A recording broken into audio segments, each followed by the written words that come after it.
So kwizimo ekanjalo mfethu zemali ngeke ngiqamba mangabe singithi kwakarojana kwenziwa ukuthi thina into esiyibangile naye ibe yodwa kuphela. Ya asibanga ngidini ngakholwa mfethu singaze nize nithi akusindaba ye KFC ukuthi hayi mfethu muso ungidipha indaba mfowethu muso ungidipha indaba ngithe mina kwena idlelani inyama ejima emlo naba bengihlohla indaba umlulo ufuna naba bengihlohla indaba wayekhona futhi umluwa ngithi that day wayekhona wayekhona kuthiwa wekhuluma kuthiwa wokhulu zalo akasondele mhlawumbe azosichazela hayi ngeke cha yawo mfowethu ngithe mina ngizele kuzokhuluma la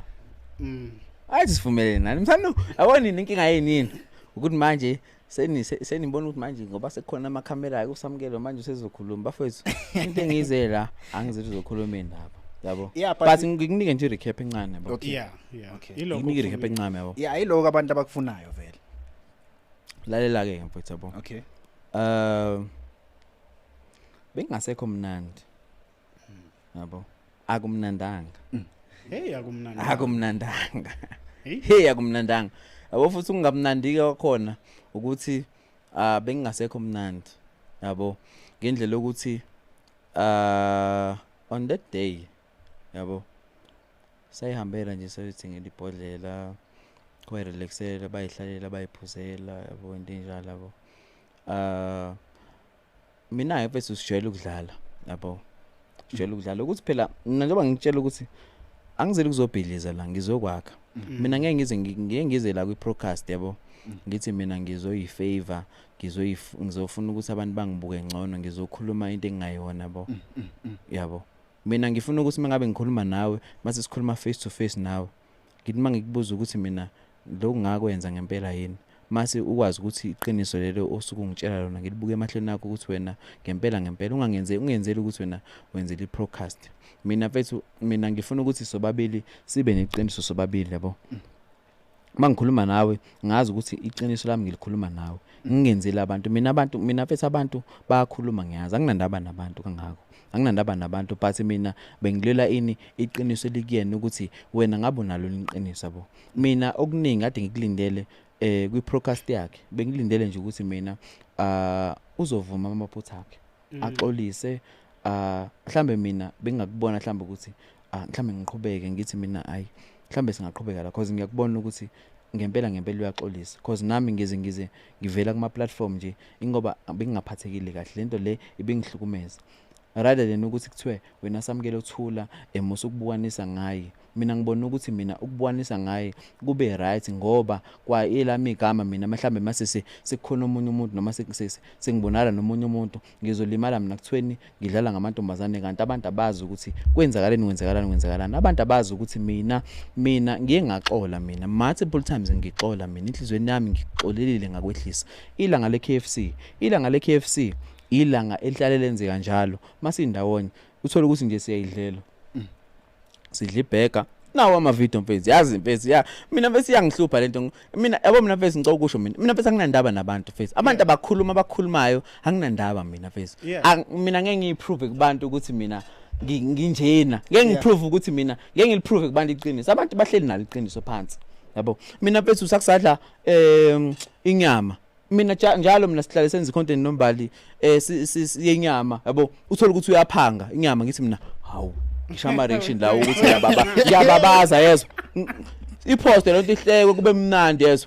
why manje abantu sebezogijima manje mase khuluma indaba eKFC because KFC ngazi ngambuza mina ngathi mina hawu udle KFC ngangibabaza kona lo because sihlezi sihlala naye yabo menza something nje mhlambe yenzisa kakhulu noma ephuza kakhulu idrink noma ephuza kakhulu mina ngithi hawu ntombazana yabo lo ukudlala lo ukuthi umuntu uthi mhlambe uyajima yabo mhlawumbe umuntu mengabe ejima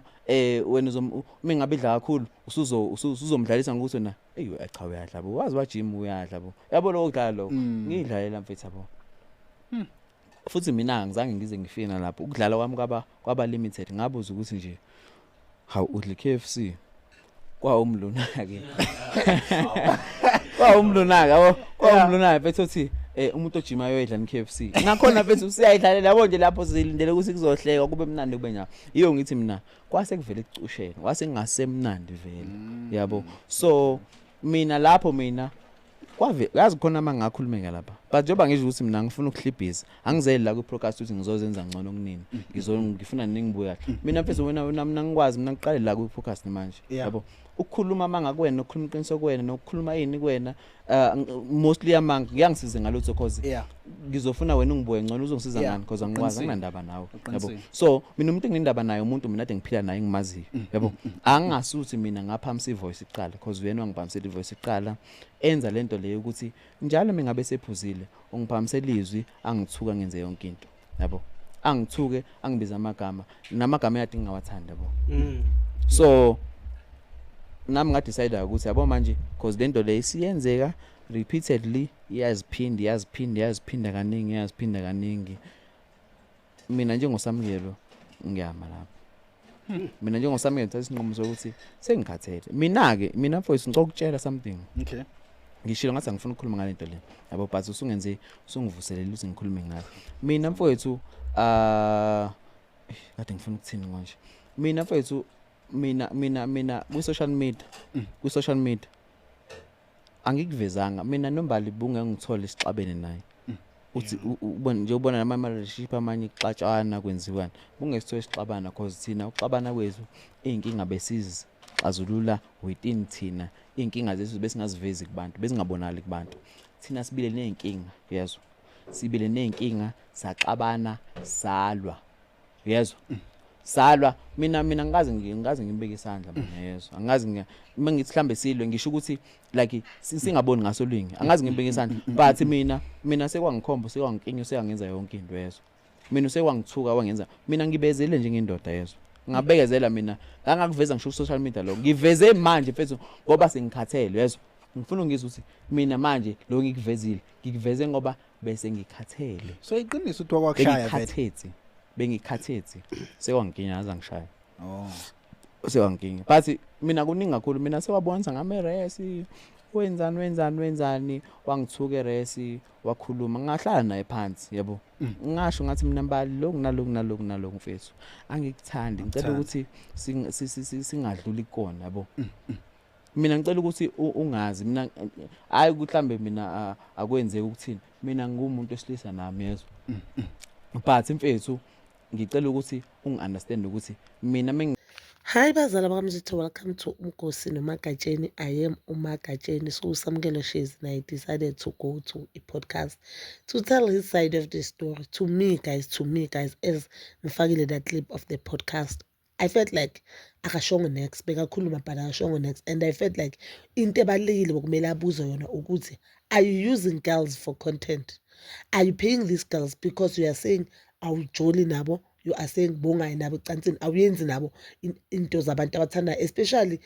labantu abazana bawasethembini abohlengiwe. Did you pay them? Because if when utibonga joli nabo it was just content and you were getting paid out of that content, did you pay them? Because I guess these are your actors, they deserve to get paid because now you were getting paid out of this content. Did you pay them? Umbuzo bokumele ubuzwe lapha, but ke akashongwe next u-address indaba kaMbali. And when he was asked ukuthi uMbali ukhulumile indaba ukuthi there was this day you were supposed ukuthi uye eJozi bahlala eDurban, you were supposed to go to Johannesburg for a gig and bonga namali, uMbali uye wakupha le mali, uyavuma noma cha? Uyambona nje ukuthi ukuphendula le mpendulo yangafuni ukuyiphendula, and uthi thina as ama-viewers wabo and ama-followers wabo we should just accept ukuthi kuphelile and ayikho into ezenzeka. Guys, don't get me wrong, mina I do understand ukuthi why Samukelo aphumile kuMbali ne,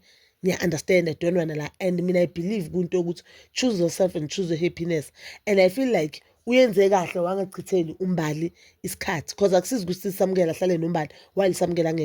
angekho happy ngezinto ezenziwa uMbali, and uthi la nto le yenzakele ayenzanga ngayi-1 yenzaka ngayi-2 but more than 2 times. Yes, khona i-voice recording engeke ngayiposta, abantu abaningi they are saying vele umrekhode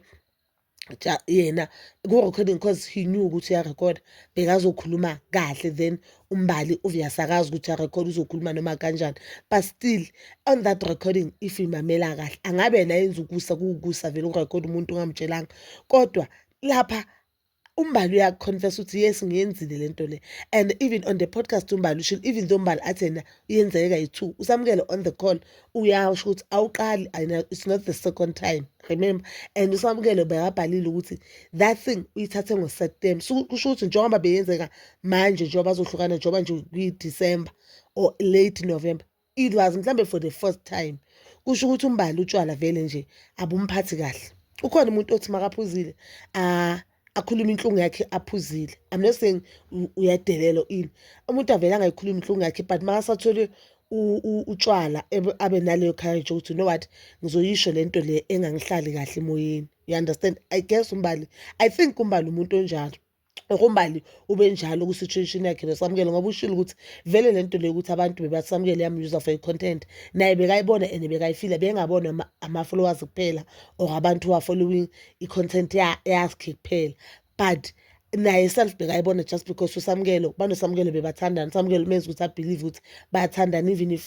even though usamukele azange kamshele azamtshela ukuthi hey mina ngiyakuthanda ngicela sithandane, but indlela wayenza ngayo wayetshengisa ukuthini mina nawe siyathandana, and usamukele akakazi wamtshela i-relationship status sabo, kodwa wayengafuni ukuthi benze into zabantu abathandanayo, which iphutha lakhe laba lapho ngoba the other girl uHlengiwe uthe yena uye watshelwa ukuthi they are doing just the content, even indaba yakhe naleya Maskandi singer buku content usamukele uye futhi bakathatha that content. Yena into ebuhlungu ngayo ukuthi akabhadalwanga, so umbali benenhlanhla futhi uyahle yenza ukuhlakanipha njengoba basho uhlakaniphile ukuthi naye avulela yakhe page adonse yakhe imali. Now following nama-followers wakhe and ama-followers wakhe maningi, siyamthanda. Even now a lot of people they are on her side. I think futhi njengoba abantu abaningi baku-side like uzophusha kakhulu. I think last month enze a lot of money because abantu abaningi bebasesayidini like and not esayidini lakasamukele. So I think usamukele reason eyenza ukuthi angayi kule podcast yabo Matthew it's because wazi ukuthi Matthew uzombuza imibuzo ebalekile, and la uzoloku athi mina angizanga la ukuzokhuluma ngombali ngize la ukuzokhuthaza abantu. Ubakhuthaza kanjani abantu while abantu osebenza nabo ku content yakho awubabhadali, awubathengeli impahla, awubatsheli even ukuthi okay bafethu njengoba senza kanje nani ningaposta kuwe wena ama page ngelilanga content ibe e-page lakho, then you get paid kanje, yabo. Umtshele nje umuntu ukuthi lento le yenza imali kanje njengoba shoot does not like ukuthi I'm not getting paid, I'm also getting paid. Imali siyenza kanje, umuntu eyenza imali eceleni yakhe esayidini lakhe nawe uyenza imali esayidini lakho, no ke umuyuze kube ukuthi nayo ya benefit something. So I think maybe bangaba necase nyana abohlengiwe, but abasenanga ndawo yena samukele mangavuma ukuthi yes bengibayuza for content, they need to get paid because ugain something out of that thing. I think bangaba necase bangayivula and icala lakhona bangalubila. So abantu abayenza law mhlambe bangasitshela in comment section ukuthi if bangavula icala bangawina na. Okay kwambali ngiyakubona ngoba naye wa benefits and naye samukele bekavela ku page la kambali okwabo hlengiwe, yabo ukuthi kubhlungu ayona la kubhlungu. Samukele is using amantombazana for content, but I'm glad ukuthi umbali exposile, and I don't think ukhona intombazana ezosebenza nosamukele yona inga benefit anything. Whoever uzosebenza nosamukele now naye uzovula amehlo aphushe yakhe into, as much as samukele will be benefiting naye that person will be also benefiting. But bazala bam, please do comment down below your thoughts, and please don't forget to like, subscribe, share and hit that notification button. Nginithanda ukuya nokubuya.